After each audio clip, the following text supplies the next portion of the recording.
Hey, welcome to the Boring Sleep Library. You made it, just in time for tonight's slow, quiet story of one of history's most intriguing queens, Elizabeth I. Often known as the Virgin Queen, she was a woman who, quietly yet confidently, showed the world how to lead entirely on her own terms. I'll read it gently. No rush, no noise, just the past drifting by. If this helps you rest, like and subscribe, only if it feels right. Whisper in the comments where you are in the world, and how late it is. It's amazing to imagine people all over the world drifting off to sleep together with these histories. Now lie back, let your eyes grow heavy, and let's slip softly into history. In the year 1533, imagine waking up in Tudor England. Well, kind of the good news. You're a princess. The bad news? Your dad is Henry VIII, basically the 16th century king who couldn't make up his mind to save his life. You're lying in a cradle at Greenwich Palace. Your name is Elizabeth, named after both your grandmothers, a safe bet back then. Your mom is Anne Boleyn, and right now, she's riding high. She just gave birth to what everyone was praying would be a prince. But nope, you came out a girl. Henry? Let's just say he's deeply, profoundly disappointed. He broke away from the entire Catholic Church just to marry your mother, sparking a religious revolution and making enemies all over Europe, all because he wanted a male heir. And instead he got you. Don't take it personally. It's not really about you. It's about his obsession with having a son. Around you, the palace smells like a mix of things. Wood smoke from roaring fireplaces scents. September in England is already chilly. The musty scent of old tapestries soaked in decades of smoke and damp, and scattered rushes on the floor, trying and failing to cover up some less pleasant odors. Outside. You hear the sounds of life, the flap of tapestries and the breeze, water gently hitting the stone walls, voices shouting from boats on the river, and horses' hooves clattering on cobblestones in the courtyard.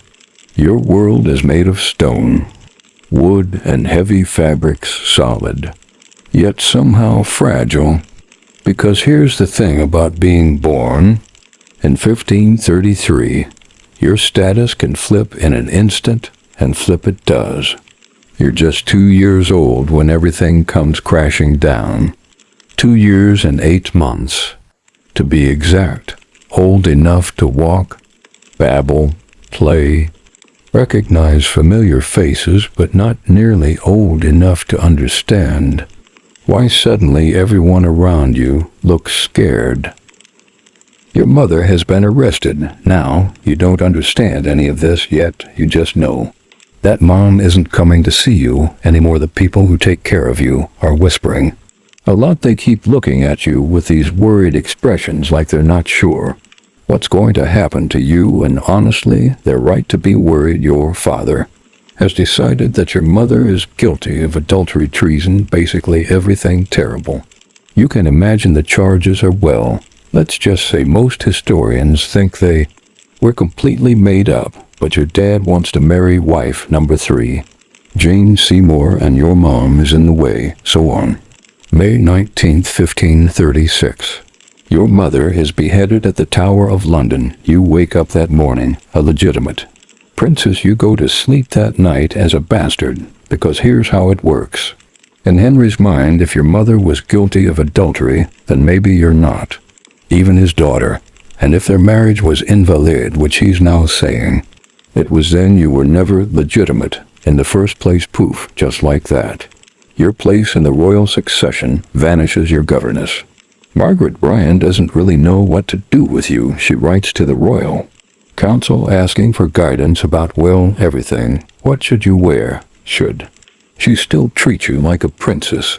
Are you still a princess? Nobody has good answers. Your household gets smaller, less fancy. Your allowance gets cut some. Of your servants are dismissed. The fine clothes and toys slow to a trickle. You're moved from Greenwich to Hatfield House in Hertfordshire, which is lovely. Don't get me wrong, but it's basically royal exile for toddlers. And here's the wild part: you adapt because you're 2 years old, and 2-year-olds are surprisingly resilient. You don't remember being a legitimate princess. Anyway, so this becomes your normal. Your new guardian is your half-sister Mary, who's 17 years older than you and complicated. Mary is your father's daughter from his first marriage to Catherine of Aragon. She's also technically illegitimate now, thanks to your dad's marriage gymnastics, so you two illegitimate princesses are stuck together. Mary is, how do I put this, intense. She's deeply Catholic in a country that's becoming Protestant. She's bitter about what happened to her mother, and she's not exactly thrilled about you since your birth kind of ruined her life too. But she does her duty, takes care of you, makes sure you're fed and clothed and educated. The house at Hatfield is quieter than the palace. Red brick walls, diamond-painted windows that let in soft, filtered light, gardens where you can actually run around and play without worrying about protocol. Your world gets smaller but also more intimate. You learn to read early, like really early. Your governess, a woman named Catherine Champernoun, but everyone calls her Cat, actually discovers that you're basically a sponge for learning. She starts teaching you languages: French, Latin, Italian. You pick them up like other kids pick up nursery rhymes by the time you're 4. You're reading by 6. You're reading Latin. Your stepmother, Catherine, par wife number 6, the one who actually survives your father, takes an interest in your education. She's learned and religious and believes girls should be educated just like boys, which is unusual for the time. Catherine arranges for you to have proper tutors, real scholars, the same ones teaching your little brother, Edward, who was born when you were 4. Edward is the legitimate male heir. Your father always wanted the golden boy, the prince. But here's the thing. You and Edward become close, really close. You're both clever, both learning, both kind of isolated from normal children your age. You study together, play together, write letters to each other in Latin.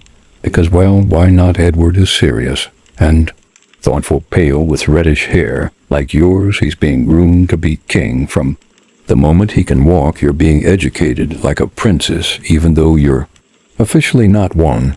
It's a weird situation, but it works. Your education becomes intense in a good way. You study with Roger Ascham, this brilliant humanist scholar who believes learning should be engaging, not just memorization. He teaches you Greek. You translate classical texts. By the age of 12, you're translating your stepmother's religious work from English into Italian, Latin, and French as a New Year's gift for your father, because that's what passes for fun in the Tudor household. Your days at Hatfield develop a rhythm: morning prayers because everyone's very concerned about your religious education, then lessons, languages, history, mathematics, rhetoric, afternoon walks in the gardens, evening music lessons. You learn to play the virginals, a keyboard instrument. You dance because dancing is considered essential for a lady. The rooms smell like beeswax, candles, and ink from your studies. In winter, there's always the scent of wood fires, oak burning in massive fireplaces. The windows rattle when the wind picks up across the Hertfordshire countryside. Your clothes are wool and linen, scratchy but warm. You're growing up during one of the most tumultuous times in English history. The country is splitting apart over religion.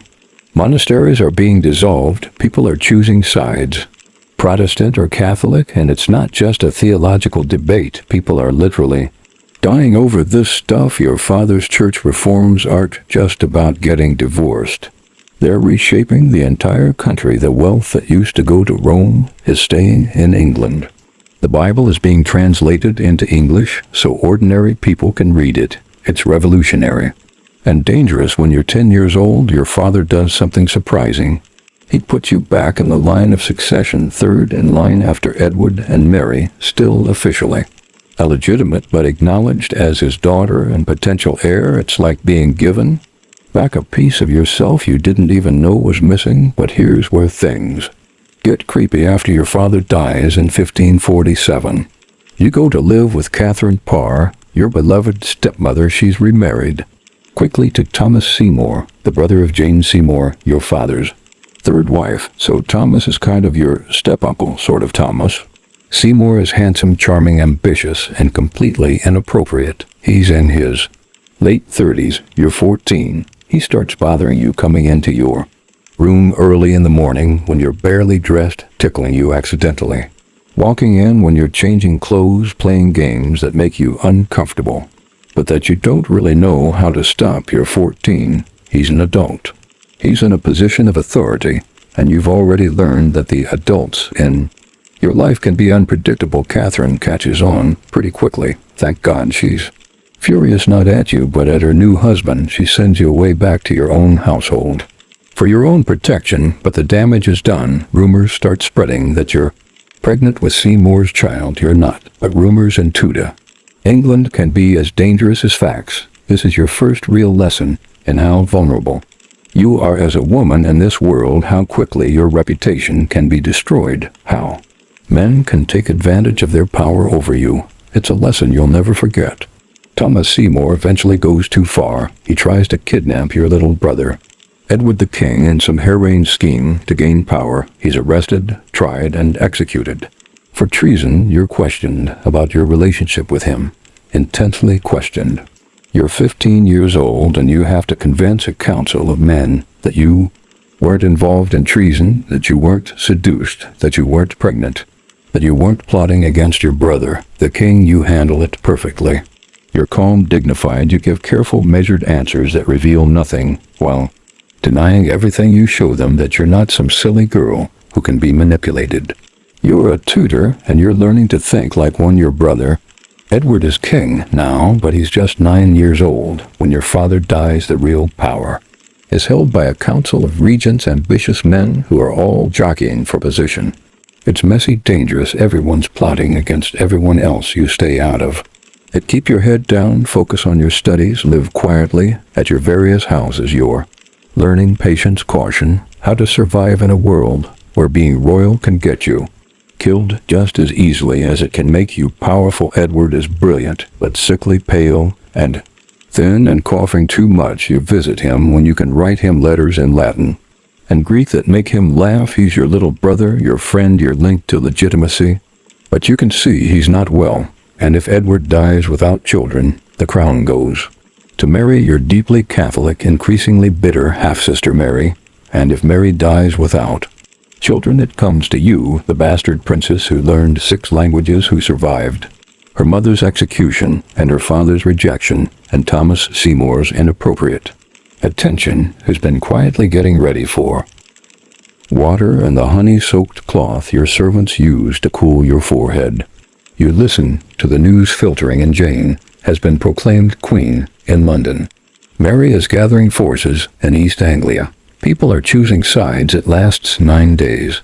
9 days, and then it becomes clear that the country supports Mary. She's Henry VI's daughter, the rightful heir, and most people don't appreciate having the succession changed by a dying teenager and his ambitious advisors. Jane Grey surrenders, gets taken to the Tower of London, and Mary rides triumphantly into London with you at her side, because that's the thing. As soon as it's clear Mary has won, you recover from your mysterious illness and ride to meet her. Show solidarity. Make it clear you're supporting the rightful Queen. Mary seems pleased, relieved, even for a moment, a brief shining moment. You think maybe this could work. Maybe you and Mary can be sisters. Maybe she'll let bygones be bygones. You're so naive. The early months of Mary's reign are tense. She's determined to bring England back to Catholicism.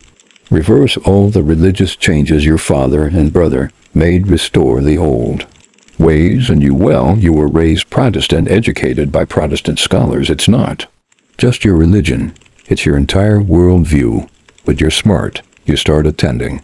Catholic Mass, you conform, you make the right noises about wanting to learn more about.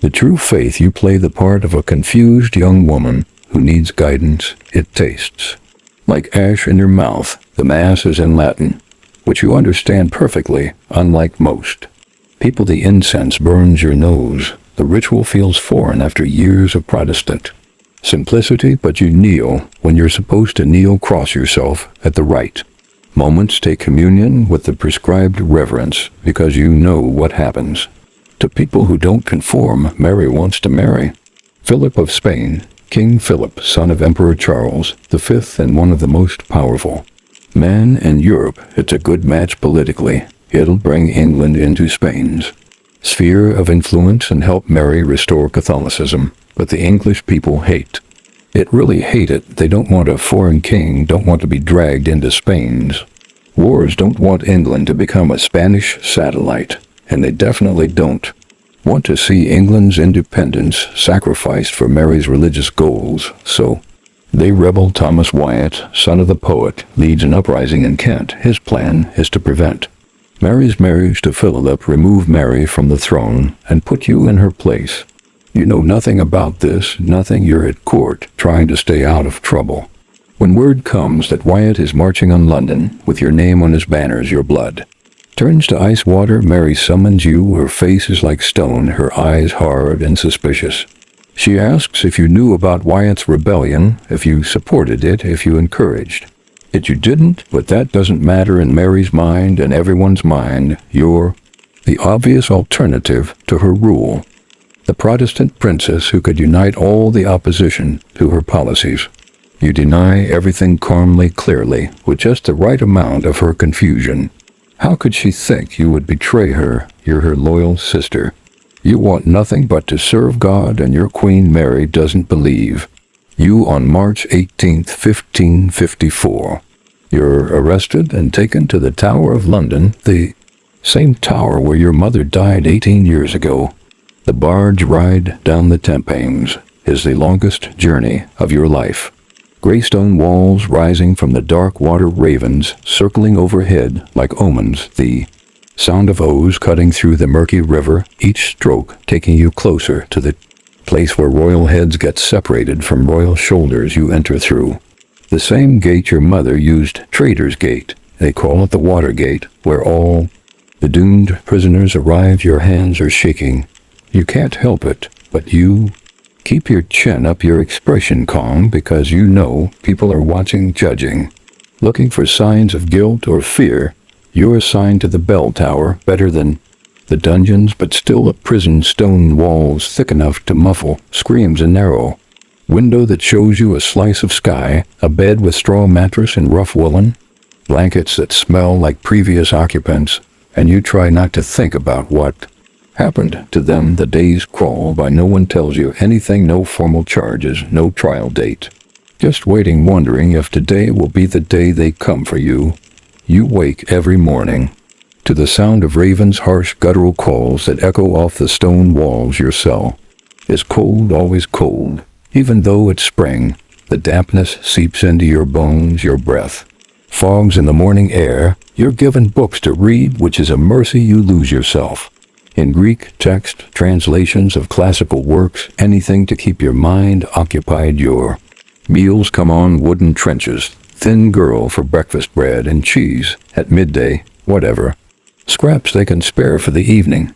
But the worst part is not knowing. Are they building a case against you? Are they torturing your servants for information? Is Wyatt's rebellion spreading, or has it been crushed? The isolation is suffocating. You're used to being surrounded by people, tutors, servants, courtiers. Now it's just you, the guards, and the weight of stone walls pressing in. After 2 months of this, you're moved to Woodstock Palace, not freed, just transferred to a more comfortable prison. It's an improvement, bigger rooms, better food, the ability to walk in gardens, but you're still under guard, still suspected of treason. Your warden is Sir Henry Bedingfield, a Catholic gentleman who takes his duties seriously. He watches you constantly, reports on everything you do, everyone you talk to, every book you read. You develop a routine To keep yourself sane, morning prayers, though you're not sure God is listening. Afternoon walks around the grounds, always with guards trailing behind. Evening reading by candle light until your eyes burn. The seasons change around you. Summer. To congratulate her, you help plan celebrations, express joy at the prospect of a Catholic. Air, when it becomes clear she's not actually pregnant, just experiencing a phantom pregnancy brought on by desperate wishful thinking. You're tactfully sympathetic. These things happen. God's will is mysterious. Perhaps next time you become very good at saying nothing while appearing to say everything. Mary's health starts declining. The stress of ruling, the disappointment of her marriage, the failure to produce an heir, it's all wearing on her. She's in her 40s, now getting older in a world where 40 is practically elderly, and slowly, quietly, people start looking at you. Again, not as a threat this time, but as a future, the next queen, the Protestant alternative, who's proven she can be diplomatic, who's survived imprisonment and suspicion, who's learned patience and caution. You don't encourage this, don't discourage it either. You just exist, visible but not threatening, available but not eager on. November 17th, 1558. Mary dies. No dramatic deathbed scene, no final words of wisdom, just the quiet end of a woman who tried to restore what she thought was right and failed. You're at Hatfield House when the news arrives, the same Hatfield where you grew up, where you learned Latin and Greek, where you pretended to be sick during Jane Gay's brief reign. The courtiers arrive within hours, kneeling, proclaiming you Queen Elizabeth. I, by the grace of God, Queen of England and Ireland. You're 25 years old. You've survived your mother's execution, your father's rejection, imprisonment in the Tower, years of religious persecution, suspicion of treason, and the constant threat of death. Now you're queen of a country that's broke, religiously divided, surrounded by enemies, and expecting you to fix everything. Good news, you're finally in charge of your own destiny. Bad news, everyone's watching to see if you'll be able to handle it. But as you kneel under an oak tree in the gardens at Hatfield, as the November wind cuts through your cloak and the courtiers wait for your first words as queen, you feel something you haven't felt in years. Hope you've been preparing for this moment your entire life, through education, through survival, through learning to navigate the deadliest court in Europe without losing your head. Literally tomorrow, you'll ride to London, take possession of your kingdom, start the business of ruling tonight. You're still just Elizabeth, the bastard princess who learned 6 languages, who survived the Tower, who's about to become the most powerful woman in Europe. Sleep well, Your Majesty. The crown is heavier than you expected. You're sitting in Westminster Abbey on January 15th, 1559, and the weight of it, well, it's not just the golden jewels pressing down on your skull, it's the weight of expectation, of responsibility, of a kingdom that's been through hell and is looking to you to somehow fix everything. The Abbey smells like incense and centuries of prayers, stone walls that have witnessed the crowning of kings since William the Conqueror. The December air is bitter cold, your breath visible in little puffs as you speak the ancient words that bind you to England forever. Around you, 2,000 of the most important people in the country are watching. Nobles, bishops, foreign ambassadors, all trying to figure out what kind of queen you're going to be. Are you your father's daughter, ruthless and decisive, your brother's sister, scholarly and Protestant, or something entirely new? You're wearing white, the color of purity, because you're unmarried, the virgin queen, though you haven't started calling yourself that yet. Your red hair is elaborately styled beneath the crown, your hands steady as you hold the scepter and orb that symbolize your power. But inside, you're terrified not of being queen. You've been preparing for this your whole life, but of the mountain of problems waiting for you outside these abbey walls. England is broke. The treasury is empty after Mary's expensive religious campaigns. The country is split between Catholics and Protestants, each side suspicious of the other. Scotland is allied with France, which means you've got potential enemies. On your northern border, Spain controls the seas. Ireland is restless. Oh, and everyone wants To know who you're going to marry everyone before your coronation feast is even over. Before you've had time to figure out where your private chambers are in the sprawling maze of Whitehall Palace, the marriage proposals start arriving from kings, princes, dukes, archdukes, basically every eligible royal male in Europe. Because here's the thing, in 1559, the idea of an unmarried queen ruling alone is, well, it's unthinkable. Women aren't supposed to rule. They're supposed to marry men who rule the fact that you're queen at. All is seen as a temporary situation that needs to be fixed as soon as possible. Your advisors have lists, actual lists of potential husbands with detailed analyses of the political benefits of each match. They spread these out on tables in council meetings like they're planning a military campaign. Philip of Spain, your dead sister's widower, who's offering to marry you and bring England back into the Catholic fold. Eric of Sweden, young Protestant and comes with a nice navy. The Archduke Charles of Austria, another Catholic auction but less politically complicated than Philip. You listen to all these proposals with a serene expression that reveals nothing. You ask thoughtful questions about dowries and treaty obligations. You appear to consider each option seriously. But here's what you're really thinking. Marriage means sharing power. It means your husband becomes king, not just king consort, but actual king with authority over you. It means your body belongs to him for producing heirs and for whatever else he wants. It means England's interests become secondary to his family's interests, and you've worked too hard to get here. To hand it all over to some man you barely know. Still, you can't just say no to everyone. That would be political suicide. Absolutely inappropriate as a husband for the Queen of England. He's not royal, not even close. His father was the Duke of Northumberland, the man who tried to put Jane Grey on the throne and got executed for treason. His family's reputation is complicated. Also, he's already married. But God, when he looks at you, when he leans close to whisper something in your ear during court ceremonies, when his hand brushes yours as he helps you mount your horse, the rest of the world just disappears. You've known him since you were children, played together, studied together, survived your father's court together. He was imprisoned in the Tower at the same time you were in a different part for different reasons.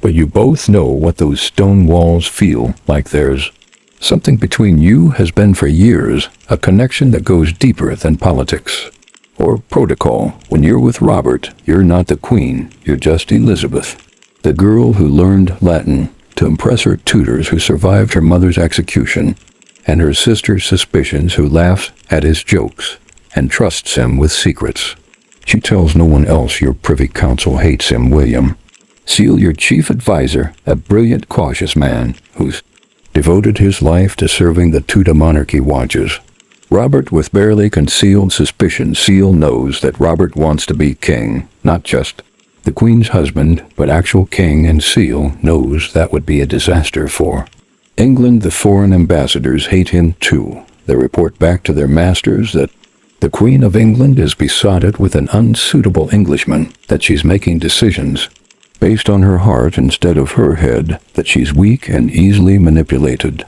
They're wrong about the last part. You're not weak, not easily manipulated, but they're right. That Robert affects you in ways that other men don't. You give him Kenilworth Castle, one of the most magnificent estates in England, a royal palace that you're essentially gifting to a man who's not your husband. The gesture raises eyebrows, creates gossip, sends every foreign court into fits of speculation about what exactly is going on between you two. In September 1560, Robert's wife Amy dies. She falls down the stairs at Conna, place her family's estate, and breaks her neck. It's a tragic accident, the kind of thing that happens when you're dealing with steep stone steps and long, heavy dresses, except nobody believes it's an accident. The rumors start immediately. Robert murdered his wife so he could marry the Queen, had her pushed down the stairs, paid servants to arrange the accident. The gossip spreads through London, through the countryside, across Europe like wildfire. Your devastated, not just because Amy is dead, though that's terrible enough, but because you know what this means for you and Robert. Any chance you might have had of marrying him, and there was a chance, however small, has just evaporated. You can't marry a man who's suspected of murdering his wife to get to you, even if you believe he's innocent, which you do. The scandal would destroy your reign before it really began. No foreign power would take you seriously. No English subject would respect you. You'd be seen as the queen who sacrificed her kingdom for her passions. So you send Robert away from court temporarily, just until the investigation into Amy's death is complete, until the gossip dies down, until it's safe for him to return. The investigation clears him of any wrongdoing. The coroner's jury rules Amy's death accidental, but the damage is done. The shadow of suspicion will follow Robert for the rest of his life. When he returns to court, things are different between you, still close, still affectionate, but there's a distance now, a careful space that you maintain for both your sakes. You can't afford to be seen as a woman ruled by her emotions. Parliament keeps pressuring you about marriage, not just suggesting it, demanding it. They present formal petitions, asking, no begging you to choose a husband and produce an heir. The succession is uncertain. If you die childless, if something happens to you, the kingdom could descend into civil war. You listen to these petitions with patience that you don't feel. You give gracious responses about considering your duty to the realm, about trusting in God's providence, about hoping to marry when the time is right. But privately, you're furious. How dare they treat you like a prize cow that needs to be bred? How dare they assume you can't rule effectively without a man beside you? You channel that fury into proving them wrong. You establish a religious settlement that threads the needle between Catholic and Protestant extremes. England will be Protestant, but not aggressively so. Catholics who conform outwardly won't be persecuted for their private beliefs. The Church will be English, but not revolutionary. It's a compromise that satisfies no one completely, which makes it brilliant politics. You rebuild the Navy. England is an island. Your security depends on controlling the seas. You invest in new ships, new technologies, new training methods. You encourage privateers like Francis Drake to raid Spanish treasure ships, building England's wealth while weakening your enemies. You surround yourself with brilliant advisors and then actually listen to them. William Seal becomes your right hand, the steady, careful voice of reason. Francis Walsingham develops an intelligence network that rivals any in Europe.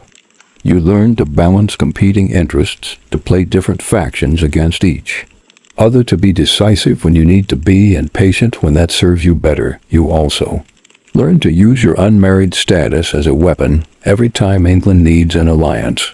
You dangle the possibility of marriage, need to keep Spain from attacking, consider marrying Philip, want France to stay neutral, flirt with the Duke of Anjou, need to secure Protestant support. Let rumors spread about Robert Dudley. Your virginity becomes one of your most powerful diplomatic tools. Meanwhile, a new threat is emerging from the north. Mary, Queen of Scots, your cousin, your rival, your potential successor, and a woman whose very existence complicates your life in ways you're still figuring out. Mary has spent most of her life in France, married to the French king's son, raised in the sophisticated French court. She's beautiful, accomplished, charming, and Catholic. She's also got a legitimate claim to the English throne, one that many Catholics consider stronger than yours. When her young husband dies and she returns to Scotland in 1561, you watch from a distance. Mary is only 19, young and inexperienced in Scottish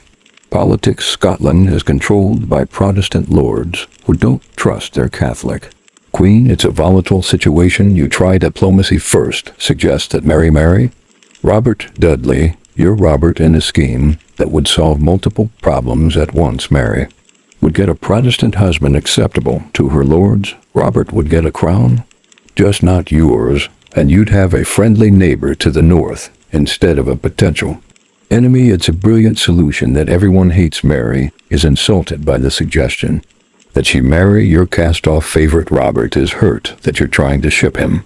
Off to Scotland, your council thinks you're being too clever by half, so that plan dies. Quietly, Mary marries her cousin, Henry Stuart Lord Darnley. Instead, he's young, handsome Catholic and an absolute disaster.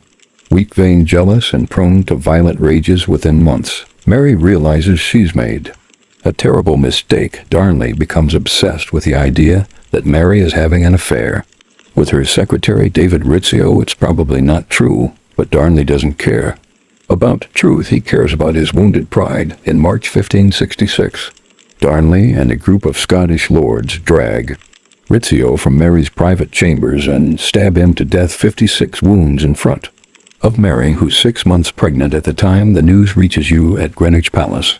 On a warm spring evening, you're in your private chambers reading dispatches by candlelight. When Seal arrives with the report, you read it twice, the words not quite making sense. The first time your cousin, the Queen of Scots, witnessed her secretary's brutal murder at the hands of her own husband, while pregnant in her private rooms where she should have been safe. You set the letter down carefully, your hands not quite steady, because if it can happen to Mary, it can happen to you. Royal blood doesn't protect you from the violence of men who feel entitled to control you. This is why you don't marry, why you can't trust your safety, your crown, your very life to any man, because even marriage, even love can turn deadly when power is involved. You sleep badly that night, wake to rain against your windows and the sound of servants moving quietly through the corridors. Your chambers smell like beeswax and rose water, familiar scents that usually comfort you, but today they just remind you how isolated you are. How every decision you make affects not just you, but an entire kingdom. How the wrong choice, the wrong marriage, the wrong trust could destroy everything you've worked to build. You're 28 years old. You've been queen for 3 years. You've survived assassination plots, marriage pressure, political crisis, and constant scrutiny of every word you speak. And every step you take, you learn to be careful, to trust slowly, to keep your own counsel. When everyone else wants to speak for you, tomorrow there will be more marriage proposals to consider, more threats from abroad, to manage more domestic problems, to solve. Scotland is a mess. Spain is building ships. France is watching for weakness. Your treasury is still strained. Parliament still thinks you need a husband to be a proper queen, but tonight you're warm and safe in your royal bed, silk sheets that smell like lavender, a fire crackling in the hearth, tapestries on the walls that muffle the sound of wind and rain. You're the most powerful woman in Europe. You're the Virgin Queen who's figured out how to rule alone. You're Elizabeth, and you're exactly where you need to be, even if the rest of the world doesn't understand that yet. You're walking in the gardens at Greenwich when the messenger arrives. It's February 10th, 1567. A crisp morning with frost still clinging to the bare branches of the apple trees. Your breath makes small clouds in the cold air as you pause to read the dispatch that will change everything. Henry Stuart Lord Darnley, Mary Queen of Scots' useless husband, is dead, murdered, blown up in a house outside Edinburgh in the most spectacular fashion imaginable. Gunpowder enough to level the building and shake windows for miles around. But here's the weird part. Darnley's body was found in the garden, unmarked, still in his nightgown, like he was strangled first. Then the house was destroyed. To cover it up, you hand the letter back to your secretary and continue walking, your footsteps crunch on the gravel path, steady, measured, while your mind races through the implications, because you know everyone knows who's behind this. James Hepburn, Earl of Bothwell, Mary's new favorite, the man who's been whispering in her ear ever since Rizzio's murder. Strong, ambitious, ruthless, and apparently very good at making inconvenient husbands disappear within 3 months. 3 months Mary marries Bothwell, the man who almost certainly killed her previous husband. The scandal rocks Europe like a physical blow. Your cousin has just destroyed her own reign. The Scottish lords rebel immediately. They're Protestant. They hate Bothwell, and they're horrified by their queen's behavior. They raise an army march on Mary and Bothwell and defeat them at the Battle of Carberry Hill. without even fighting both flees to Denmark. Mary is captured, imprisoned, forced to abdicate in favor of her infant son, James, her own son, who's barely a year old. And then on May 2nd, 1568, Mary escapes. She flees south across the border into England and throws herself on your mercy. Your cousin, your rival, your biggest political headache is now your uninvited guest. You're at Whitehall when she arrives, reviewing financial reports in your private study. The room smells like ink and parchment, the familiar scent of paperwork that never seems to end. Candles flicker in their sconces as evening falls over London. Seal enters without ceremony, his face grim. Your Majesty, we have a problem. Mary, Queen of Scots, is at Coral Castle, asking for sanctuary, asking for help to regain her throne, asking you to do something, anything about the mess she's made of her life. You set down your quill and rub your temples, because this is exactly what you didn't need. If you help Mary, you're interfering in Scottish politics and setting a precedent that foreign queens can expect English military support when they make catastrophic decisions. If you refuse to help her, you're abandoning a fellow queen, a fellow woman, a member of your own family. But if you send her back to Scotland, she'll probably be executed. The Scottish lords don't want her back. They're happy with baby James and his Protestant regents, and if you let her go to France, she'll spend the rest of her life plotting to reclaim not just Scotland but England too, because in Mary's mind, in Catholic Europe's mind, she's the rightful queen of England. You're just a bastard usurper, keeping her from her inheritance. So you do the only thing you can do. You make Mary your guest, your very, very closely watched guest. She's moved to a series of comfortable prisons, manor houses really in the English countryside. Bolton Castle, Sheffield Castle, Chatsworth House, beautiful places with gardens and libraries and all the comforts a former queen could want except freedom. Mary is 35 years old when she arrives in England, tall, striking, with auburn hair and the kind of dramatic beauty that makes men write poetry. She's been queen since she was 6 days old, raised in the French court, accustomed to luxury and deference and getting her own way. Now she's a prisoner, politely treated, respectfully guarded, but a prisoner nonetheless.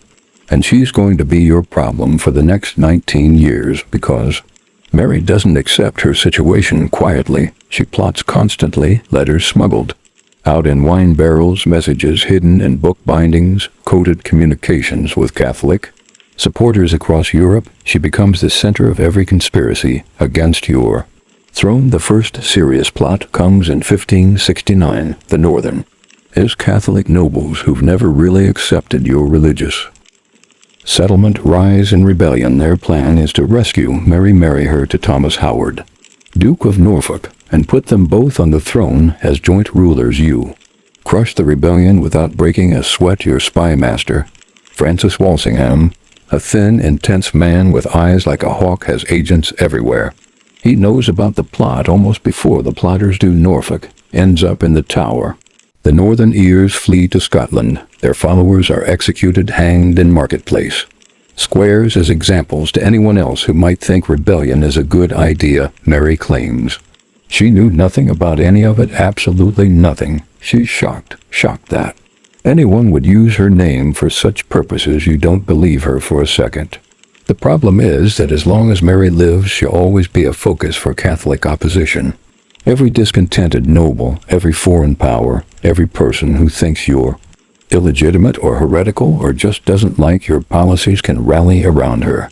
As an alternative, your advisors start suggesting carefully that maybe it would be better if Mary had an accident. Prison is dangerous. People fall downstairs, catch fevers, choke on their food. These things happen. You refuse, absolutely refuse. You're not going to become the kind of ruler who murders inconvenient relatives. That's not who you are. It's not who you want to be, and it's not how you want to be remembered. But God, she makes it difficult. In 1570, Pope Pius V issues a papal bull declaring you excommunicated, stripped of your throne, no longer the rightful Queen of England. He encourages your Catholic subjects to disobey you, to work for your overthrow, to treat you as a usurper who can be lawfully removed. It's essentially a death warrant issued by the head of The Catholic Church, the bull, doesn't have much practical effect. Most of your Catholic subjects ignore it, but it makes every conspiracy against you feel divinely sanctioned. It turns political opposition into religious duty. More plots follow. The Rolfeet plot in 1571, another scheme to marry to Norfolk and put them on the throne again. Walsingham's spies uncover it again. Norfolk ends up in the Tower. This time you let Parliament execute him, because you can forgive one act of treason, but not two. Meanwhile, your court becomes more magnificent. With each passing year, you've been queen for over a decade. Now you've survived multiple assassination attempts. You've proven you can rule alone. The initial skepticism about an unmarried queen has faded into grudging respect. Your progress is through. The countryside become legendary spectacles. Every summer you load up hundreds of courtiers and servants and travel from estate to estate, letting your subjects see their queen, showing the flag in remote areas, and bankrupting your hosts with the expense of entertaining you properly. But it's worth it. Politics in the 16th century is personal. People need to see you here. You speak once. You handle challenges with grace and intelligence. You become a symbol as much as a ruler. Gloriana, the Virgin Queen who belongs to England rather than to any man. Your courtiers compete frantically for your attention. They write poetry about your beauty, your wisdom, your divine right to rule. They wear your colors, adopt your badges, organize elaborate entertainments. In your honor, Robert Dudley, still your sweet Robin after all these years, creates the most spectacular entertainment of all. In 1575, he invites you to Kenilworth Castle, the castle you gave him for a 3-week celebration. That costs him a fortune. Fireworks every night, masks and plays, musical performances, elaborate meals served on gold plates, a water pageant with actors dressed as sea gods, floating on the lake, bears, dancing men dressed as savages leaping from bush to recite poetry in your honor. It's Dudley's last attempt to win you as a wife, one final desperate courtship displayed through wealth and artistry and devotion. You enjoy every moment. Dance until midnight, laugh at the performances, accept gifts of jewelry and books and exotic animals. But when the mask that's meant to end with a marriage proposal gets rained out, you don't wait for better weather. You leave, because you've made your choice years ago, and it wasn't Robert. A few years later, Robert marries Lettice. Nollis, your cousin, a gorgeous redhead with a fiery temper and ambitious plans. The wedding is secret, but secrets don't stay secret long at court. When you find out, you're furious. Not just because Robert married without your permission, though that's part of it, but because he chose someone from your own family, someone who will always be at court, someone you'll have to see and acknowledge and pretend to like. You ban Lettice from court. For years, Robert you keep because you need him, because you've always needed him. But things are different now, cooler, more formal. By the 1580s, new threats are emerging. Philip of Spain, who's been patient for decades, is finally losing his temper with England. Your privateers keep raiding his treasure ships. Your support for Protestant rebels in the Netherlands is costing him money and soldiers. Your refusal to return to Catholicism is encouraging other countries to resist Spanish influence. Philip starts building ships, lots of ships, more ships than anyone has ever assembled. In one place he calls it the Armada, and its purpose is simple: invade England, remove you from the throne, restore Catholicism. Walsingham spies bring reports of the preparations. Shipyards working day and night, supplies being gathered, soldiers being recruited. Maps of the English coast being studied. In 1586, everything comes to a head. Anthony Babington, a young Catholic gentleman with more enthusiasm than sense, organizes the most serious plot yet against your life. The plan is to assassinate you, rescue Mary from her comfortable prison, and put her on the throne with Spanish military support. This time, Walsingham doesn't just uncover the plot, he orchestrates it. His double agents encourage Babington, provide him with resources, help him recruit conspirators, all while gathering evidence of Mary's direct involvement, because Mary finally definitively puts her agreement to your assassination in writing. The coded Letter is smuggled out of her prison, hidden in a beer barrel. Walsingham intercepts it, decodes it, and finally has proof that Mary isn't just a passive focus for rebellion. She's an active participant in treason in your private chamber at Greenwich, surrounded by portraits of your ancestors, and the scent of winter roses. Seal presents you with the evidence. Mary's letter decoded, spelling out her agreement to Babington's plan to kill you. Your hands shake as you read it, not from fear, but from exhaustion.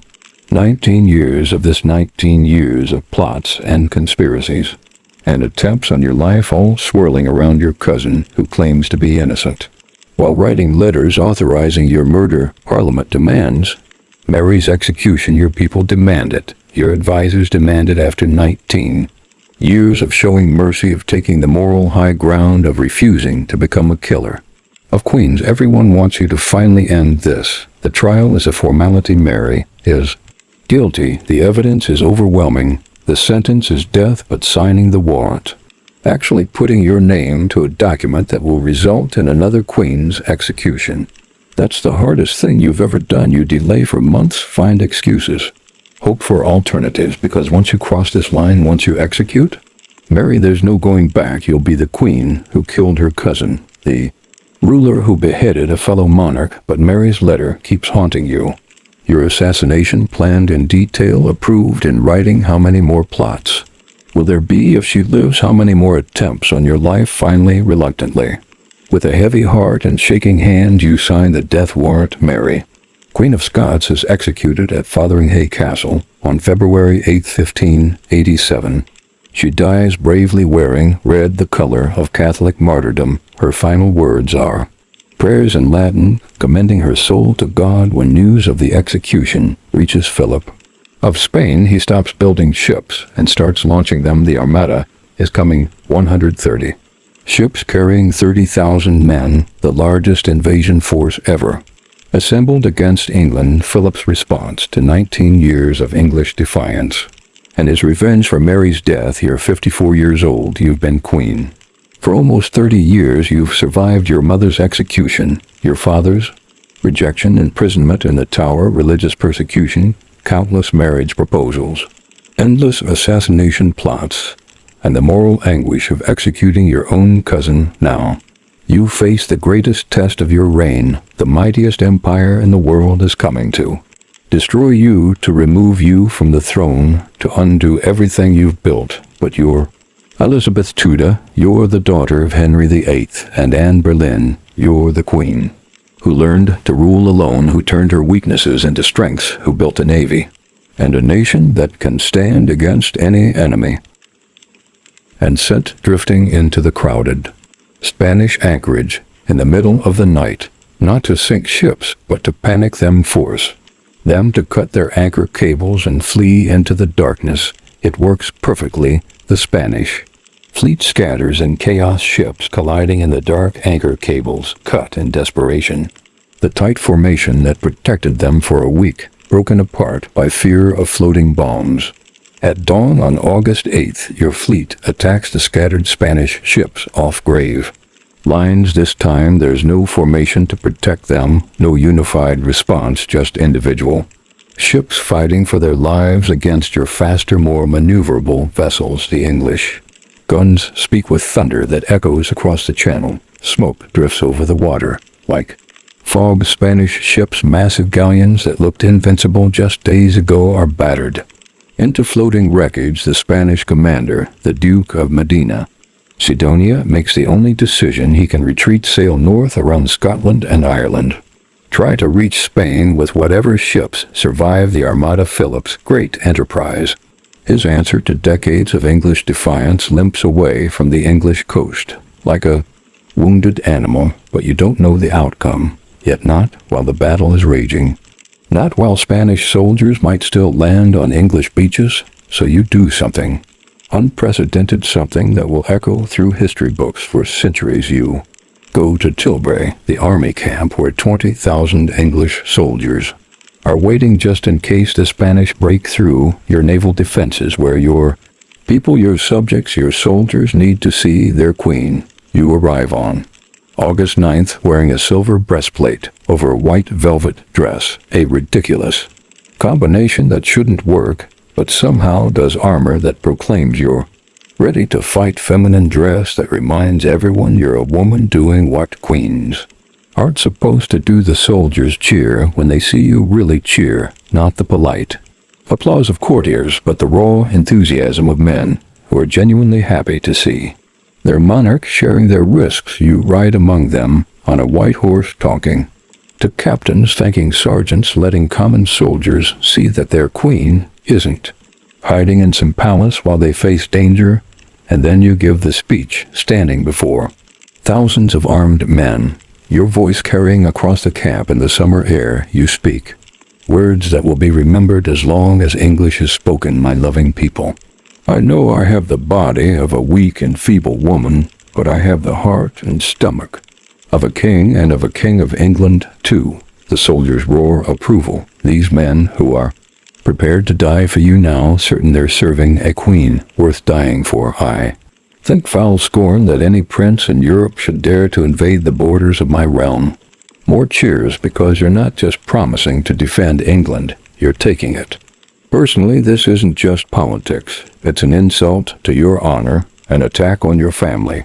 The speech becomes legendary, copied in letters, repeated in taverns, passed down through generations. The moment when the Virgin Queen became Gloriana, the warrior queen who stood with her people against the greatest empire in the world. But you don't know that yet. Right now, you're just a 54-year-old woman trying to inspire an army, hoping your navy has done its job, praying that England will survive.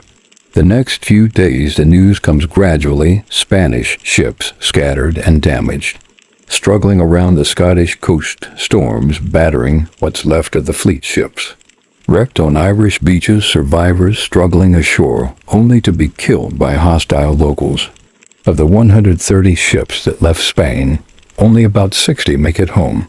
15,000 men dead, the greatest naval disaster in Spanish history. England is saved. The celebrations last for weeks, bonfires on every hill, church services giving thanks to God for delivering England from invasion, medals strop showing you as Deborah, the biblical judge who led Israel to victory. But the victory comes with a price you didn't expect. Robert Dudley, your sweet Robin, your oldest friend, dies just days after the Armada's defeat, as if he held on just long enough to see England safe, then let himself go. You find his last letter to you among his papers, written as he lay dying, calling you his most dear sweet queen, one final time asking you to remember him kindly. You lock yourself in your private chambers for days, won't see anyone, won't eat, won't discuss business. Your courtiers whisper that the queen has finally broken, that the strain of ruling alone for 30 years has finally proved too much. But you emerge because England needs you, because there's still work to do. Philip doesn't give up. He builds more ships, launches more armadas, smaller ones. In 1596 and 1597, your navy defeats them all. Your captains, inspired by their victory over the Great Armada, become legends. Drake Hawkins, rally names that Spanish sailors learn to fear. England becomes a naval power. Your privateers range across the world's oceans, raiding Spanish settlements, bringing home treasure, establishing trade routes, the foundation of what will someday become a global empire. Your court becomes a center of learning and art. William Shakespeare writes plays that will outlive kingdoms. Edmund Spencer composes epic poetry in your honor. Musicians, painters, scholars all flourish under your patronage. You never marry, never have children, remain the Virgin Queen until the end, belonging to England rather than to any man. But succession becomes an urgent question. As you age, you're in your 60s, then your 70s, ruling longer than anyone. Expected Parliament grows nervous about what happens when you die. You refuse to name an heir, partly because you don't want to encourage plots against you, partly because admitting you'll die someday feels like giving up power before you have to. But privately, secretly, you've made your choice. James of Scotland, Mary Queen of Scots, raised Protestant. already a king, the most logical candidate to unite England and Scotland. Under one crown, James has been writing to you for years careful letters that acknowledge your authority while gently reminding you that he exists, that he's ready, that he can provide the stability England needs when you're gone. You don't answer most of his letters, don't encourage him, don't make any promises, but you don't discourage him. Either your final years are bittersweet. You're Gloriana, now the greatest queen in English history, the woman who defeated Spain and ushered in a golden age. Painters depict you with symbols of eternal youth. Poets write of your immortal glory. Courtiers compete to praise your timeless beauty. But you know better. You see yourself in mirrors, feel the aches in your joints, notice how stairs are getting harder to climb in March 603. You fall ill, not dramatically, just a gradual weakening, a reluctance to eat, a tendency to sit quietly instead of pacing restlessly, as you've done your entire life. Your courtiers beg you to go to bed. You refuse. Queens don't take to their beds unless they're ready to die, and you're not ready. You spend your final days in a chair surrounded by cushions, occasionally speaking to your ladies in waiting, mostly just resting on. March 24th, 603. Just before 3 o'clock in the morning, you die quietly. No dramatic last words, no deathbed speeches, just the peaceful end of a remarkable life. You've reigned for 44 years, longer than your father, longer than any English monarch, and centuries long enough to transform a bankrupt, divided, threatened country into a confident, prosperous, powerful nation. James of Scotland becomes James I of England, uniting the two kingdoms as you'd planned. The Tudor dynasty ends with you, but the England you created endures. Shakespeare will write plays about kings and queens, but he lived through the reign of the greatest monarch England has ever known, the Virgin Queen, who proved that a woman could rule alone, could lead armies, could defeat empires, could create a golden age that people will remember for centuries.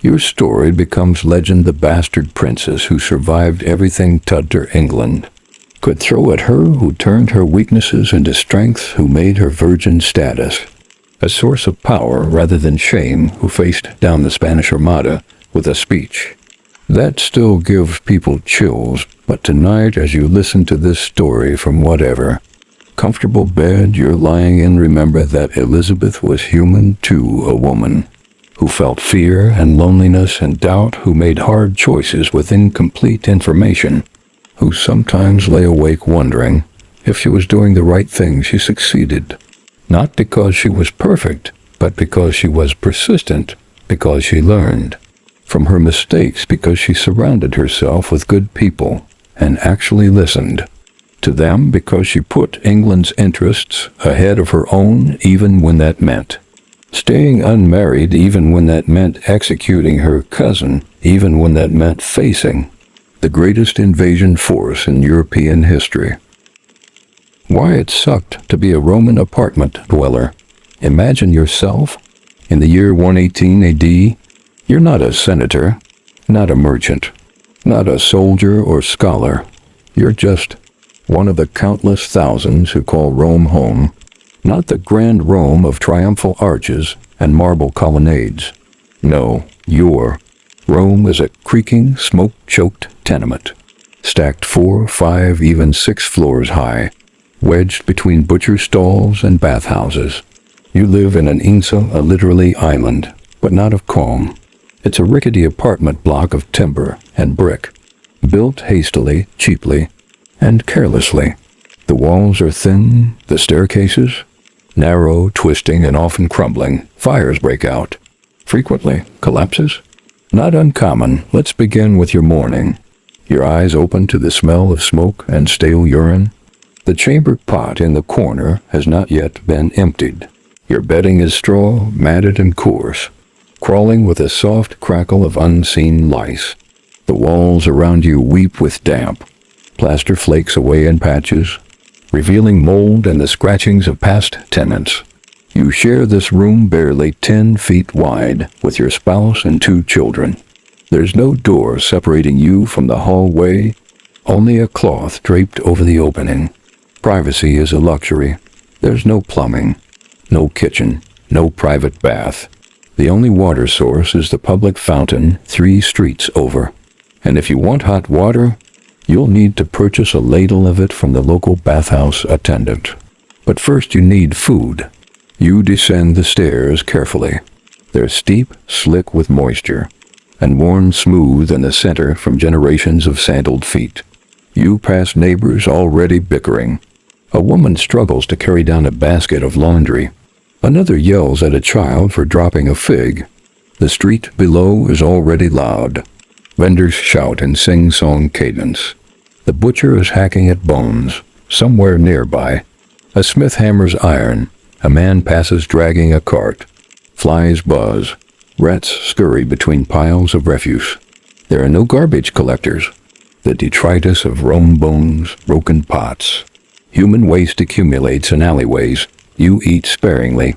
Perhaps bread and soft cheese. If luck is with you, a boiled egg or a bit of salted fish, you eat standing up. There's no space for a table at home. And then, work. If you're a laborer, you walk to a construction site, perhaps on the Esquiline Hill, where you're paid a few asses a day to haul bricks or mix mortar.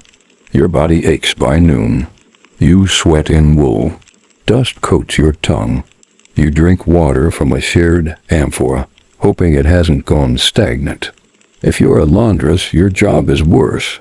Roman laundry is clean with urine collected in jars left on street corners. You trudge barefoot into the Folonica and stomp, clothing in tubs of ammonia-rich liquid. Your hands sting.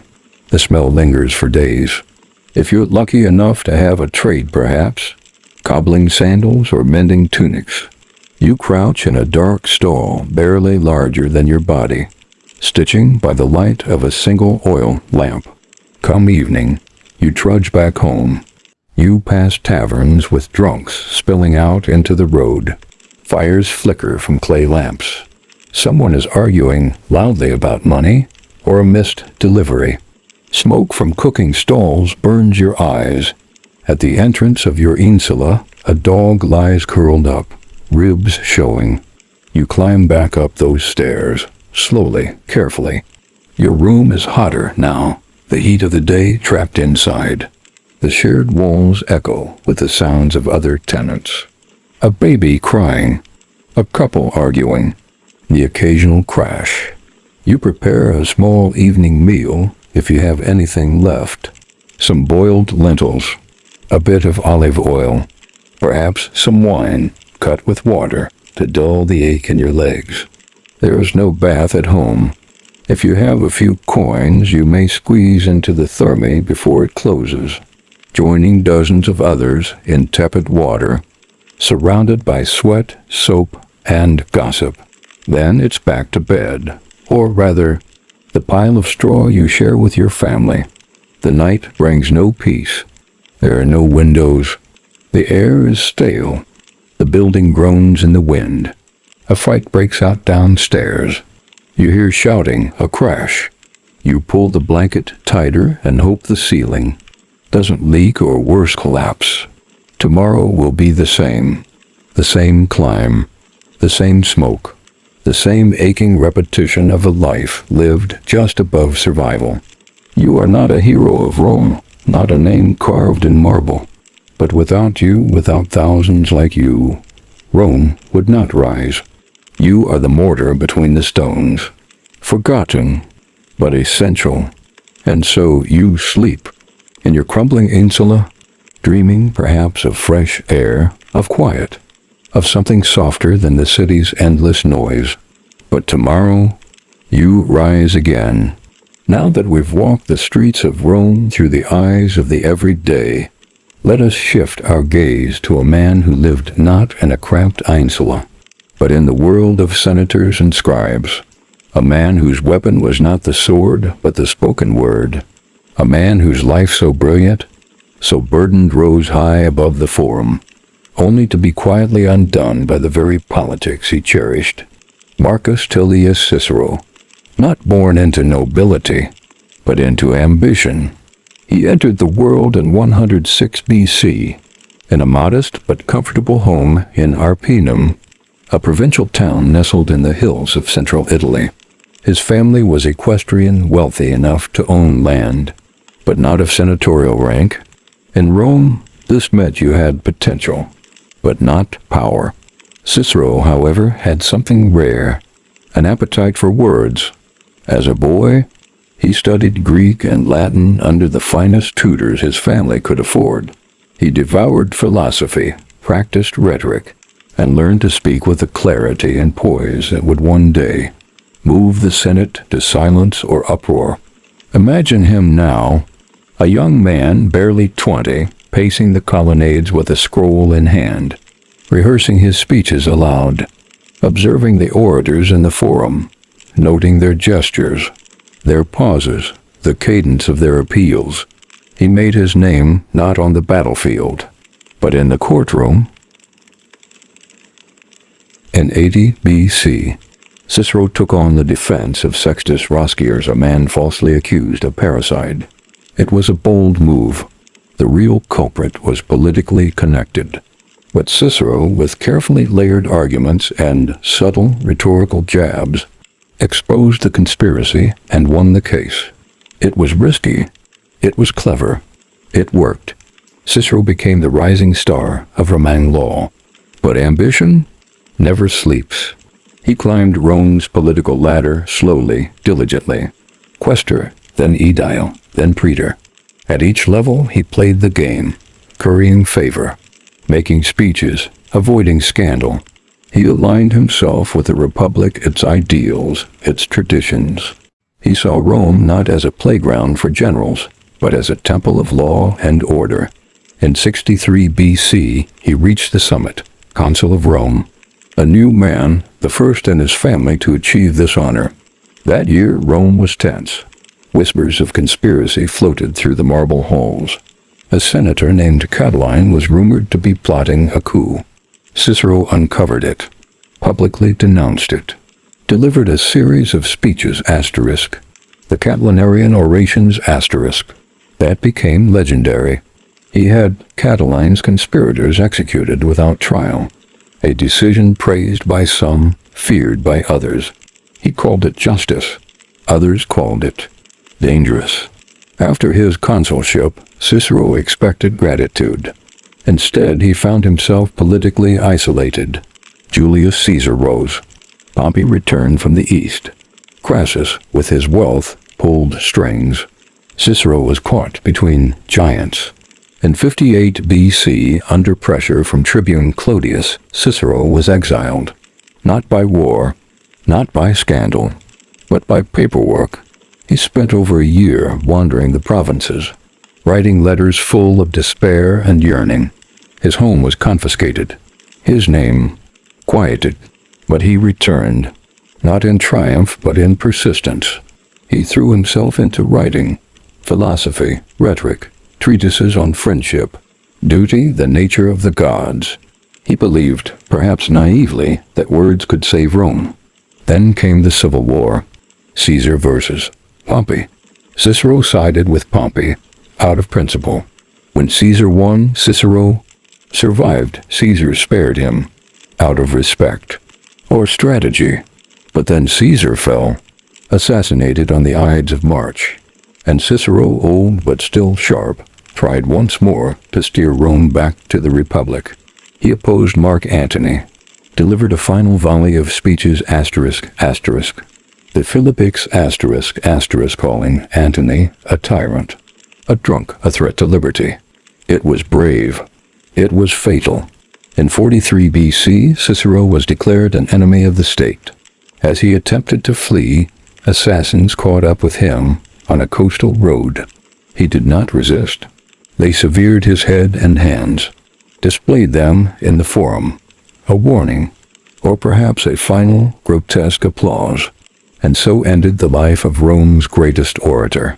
Not with thunder, not with glory, but in silence, His voice, once the echo of the Republic, was gone. Yet his words remain. Scrolls, letters, essays, 1,000 years from his death. His thoughts would still shape minds, quietly, like all enduring things. As we reflect on Cicero, think of the power of a single voice, of parchment and ink, of the quiet persistence of ideals, even in a city as loud and brutal as Rome.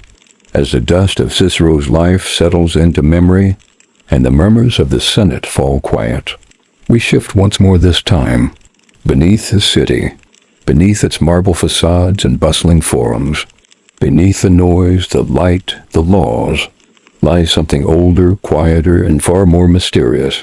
Asterisk. Imagine yourself descending a stone staircase. The air grows cooler. The light dims, and you begin to hear it, the hush of silence, interrupted only by the slow echo of your footsteps on worn steps. You are entering a Mithraeum, a subterranean temple devoted to one of ancient Rome's most secretive cults, the cult of Mithras. And even today, much of what happened here remains unknown. Let us wander now into this forgotten chamber of shadows and symbols. The cult from the East. The cult of Mithras came to Rome from the East, perhaps from Persia or Anatolia, around the 1st century AD. But who was Mithras? To the initiated, he was a god of light, of order, of victory over chaos. To scholars today, he remains an enigma, the Roman version of Mithras, seems only distantly related to the older Persian deity, Mithra. In Rome, he is often shown slaying a bull, surrounded by strange symbols, a snake, a dog, a raven, a scorpion near the bull's genitals. This central image is called the Tauroctony, and it's carved into nearly every Mithraeum ever found. But what does it mean? That no one is quite sure. We don't have sacred texts. The Mithraic initiates kept their rites secret. No writings have survived to tell us what they believed, or why they met underground, hidden from public view. What we do have are the temples, small, narrow, built to resemble caves. Inside, stone benches line either side. Initiates would recline here, perhaps sharing ritual meals by torchlight. The walls were often decorated with frescoes of the cosmos, of astrological signs, of mysterious figures robed in celestial garments. The cult was exclusive. Only men were allowed to join, and many initiates were soldiers, tax officials, imperial administrators, men of discipline, hierarchy, and secrecy. Men who were perhaps drawn to the rigorous 7 levels of initiation, each with symbolic meanings. 1. Corax, the raven. 2. Nymphus, the bridegroom. 3. Miles, the soldier. 4. Leo, the lion. 5. Perses, the Persian. 6. Heliodromus, the sunrunner. 7. Pater, the father. Each level involved tests, passwords, oaths, rituals now lost to time. Imagine yourself sitting there in the flickering half-light of oil lamps. The walls seem to lean in. The ceiling feels low. Someone chants softly in Latin. Incense curls in the air, mixing with the earthy scent of limestone and damp stone. A sense of sacred time, outside of Rome's chaos, envelops you. What were they doing? Some scholars believe the bull slaying was symbolic of cosmic renewal, that the slaying of the bull released life into the world. Others suggest it mimicked older Zoroastrian themes of duality, light versus darkness, order versus chaos. Still others think the cult was primarily social, a way for ambitious men to bond and rise through an alternative hierarchy. What we know is this: Mithraism spread widely across the Roman Empire, especially along military frontiers. From Britain to Syria, Mithraea have been uncovered, always similar, always secretive. And then it vanished. By the 4th century AD, As Christianity became dominant, the cult of Mithras quietly disappeared. No grand martyrdom, no final battle, just silence. The temples were sealed. Some were repurposed. Others were buried and forgotten, until centuries later when archaeologists, digging beneath churches, under streets, inside ruined baths, began to find them again. In Rome alone, over a dozen Mithraea have been discovered, beneath churches, courtyards, and even a barber shop. Each time the discovery is the same: the carved bowl, the side benches, the cosmic frescoes, and silence. Even today, no one truly knows what the rituals meant, what was whispered in those caverns, what secrets were passed from initiate to initiate. And yet, the stones remember. The shadows hold the echoes. So now, as you linger in this imagined Mithraeum, with its cool air and quiet mystery, let your thoughts drift across the centuries. Not all knowledge is loud. Not all history is written in books. Some of it is carved in fading stone, known only to those who kept the silence. By now, the city of Rome has quieted to a distant murmur. The crowds, the carts, the clamor of the Four-Sea Mall fade into the background. You walk up a private hill, away from the bustle, toward space, serenity, and status. You are approaching the home of a Roman senator. The air is different here, calmer, perfumed faintly with trimmed cypress and the lavender that grows along the low stone walls. Marble statues peer down from pedestals. A fountain gurgles gently. Welcome to the Villa Urbana, the urban estate of Rome's ruling class. Here, we will linger for a while. There is no rush. Let the world fall quiet around you as we slip through curtain-draped doorways and step into the rhythm of another life entirely. Roman senators were not simply politicians, they were custodians of dignity. Everything in their homes was meant to convey taste, tradition, and control. The villa, much like its owner, had to reflect gravitas. You enter through the vestibulum, a modest entryway often flanked by mosaic warnings like Cave Canem, beware of dog. From here, you pass into the atrium, the central open-air reception hall. Water from the impluvium, a shallow indoor pool, reflects the morning sun. Above the compluvium, an opening in the roof lets in light and rain. This is where the senator would greet clients each morning. Not friends, exactly, but dependents, lower-ranking citizens who came to pay respects, ask favors, and receive the daily sportula, a modest handout or gift. Beyond lies the tablinum, his study. Simple, elegant. A scroll cabinet. A bust of a philosopher. A writing table. This is where important business was conducted quietly. But most of the villa lies further in. Rooms open in gentle succession. Triclinia, dining rooms for seasonal feasting. Cubiculum, bedrooms with frescoed walls and low wooden beds.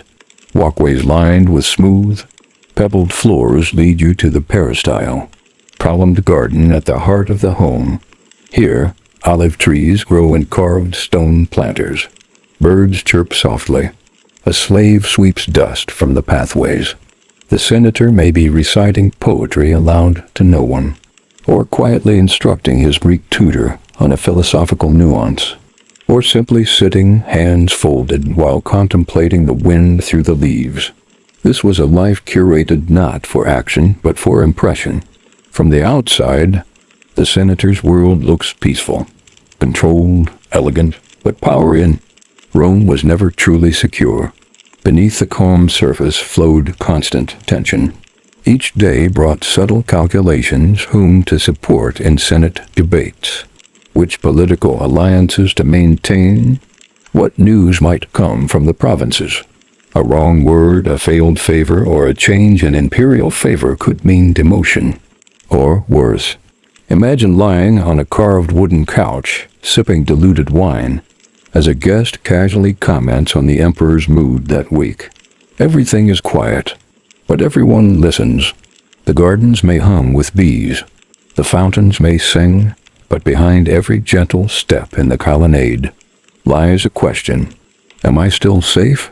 Am I still favored? This is the paradox of elite life in ancient Rome. Abundant luxury and persistent anxiety. Meals were slow affairs, often stretched out for hours in the triclinium, where guests reclined on couches in the Greek style. The dishes might include honey-roasted dormice, stuffed olives, fish in fermented garum sauce, or freshly picked grapes laid carefully on silver trays. Slaves served each course quietly, watching their master's gestures for direction. After dinner, conversation turned to poetry, philosophy, gossip. Guests quoted Virgil, debated Stoic doctrine, or recited anecdotes from Pliny or Seneca. Night in the villa comes gently. Oil lamps glow softly along plastered walls. A servant draws thick wool curtains across the windows. The garden quiets. Even the birds seem to understand. You lie back, perhaps in the cubiculum, on a low, firm bed beneath. A painted ceiling that shows Saturn and Venus in their eternal motions. Somewhere nearby, a servant places a jug of warmed water near the hearth. Beyond the villa's walls, the city of Rome still stirs. But here, inside this curated world of wealth and watchfulness, the pace slows. You close your eyes, wrapped in linen, the scent of pine resin drifting from the brazier. The senator's world is one of contradictions, lavish calm and silent pressure, a world of studied restraint, where the past weighs as heavily as the future. And so, as the stars turn gently above Rome, the villa sleeps. And so may you.